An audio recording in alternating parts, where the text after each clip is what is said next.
রবিউল আলম আসতে চাই। রবিউল আলম ভাই, সেটি হচ্ছে যে বিএনপিও নির্বাচনে অংশ নেবে এবং বড় রাজনৈতিক দল, সেটা কোনো দিক থেকে সন্দেহ নাই, কিন্তু বিএনপির যে দায় দায়িত্ব রয়েছে মানে সকল প্রার্থীদের লেভেল প্লেইং ফিল্ডের নিশ্চিত করার জন্য গণঅভ্যুত্থানের পরবর্তী একটি নির্বাচনে সেই দায় দায়িত্ব বিএনপি গ্রহণ করছে কিনা, যেটি ফারুক হাসান বললেন। না, দায় দায়িত্ব আছে, কিন্তু লেভেল প্লেইং ফিল্ড নিশ্চিত করার দায়িত্ব কি রাষ্ট্রের, সরকারের, নাকি একটা রাজনৈতিক দলের? ডেফিনেটলি না।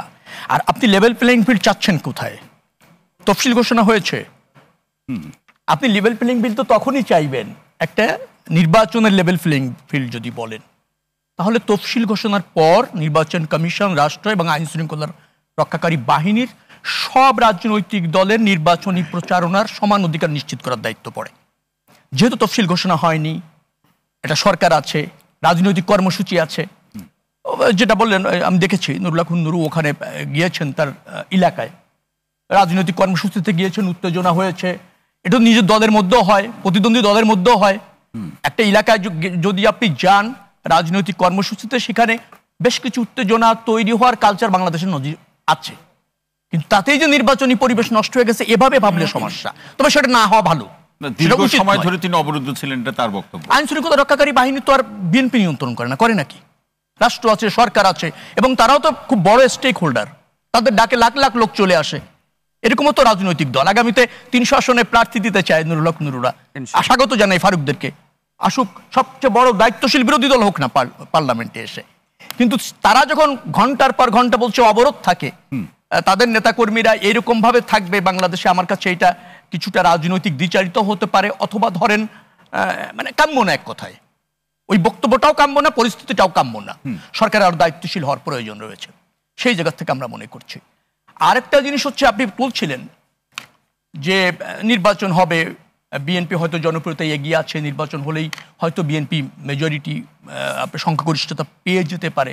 হ্যাঁ, ঠিক আছে, এখন জনগণ ভোট দিলে যে দলকে ব্রুট মেজরিটি জনগণ সমর্থন করে দেবে, সে তো মেজরিটি, ব্রুট মেজরিটি পাবে। এখন শক্তিশালী বিরোধী দলের ক্ষেত্রে আপনি ঘাটতির কথা বলছিলেন, সেটা তো জনগণ ঠিক করবে যে কতটা সমর্থন দিয়ে তারা একটা শক্তিশালী বিরোধী দল তৈরি করবে। জনগণ সমর্থন না দিলে তো আপনি শক্তিশালী বিরোধী দল হতে পারবেন না। শক্তিশালী বিরোধী দল এবং শক্তিশালী সরকারি দল দুটি নির্ভর করে জনসমর্থনের উপর, জনরায়ের উপর। সেটা গণতান্ত্রিক জনগণের মূল কথা।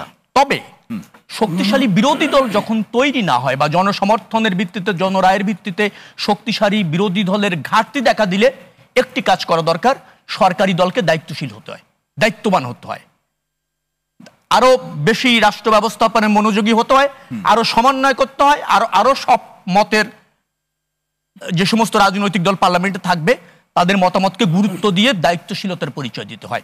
বিএনপি যদি ব্রুট মেজরিটি পায়, নিশ্চয়ই শক্তিশালী বিরোধী দল না থাকলেও দায়িত্বশীল সরকারি দল হবে। মানে এখন এই রবি ভাই, এই পর্যায়ে একটু ছোট করে শুনি আপনার কাছ থেকে, সেটা হচ্ছে যে নির্বাচনী সমীকরণের সাথে যদি কে কার সাথে থাকবে, জোট কেন্দ্রিক আলোচনা ইতিমধ্যে কিন্তু শুরু হয়েছে, নানা ধরনের জল্পনা কল্পনা আছে।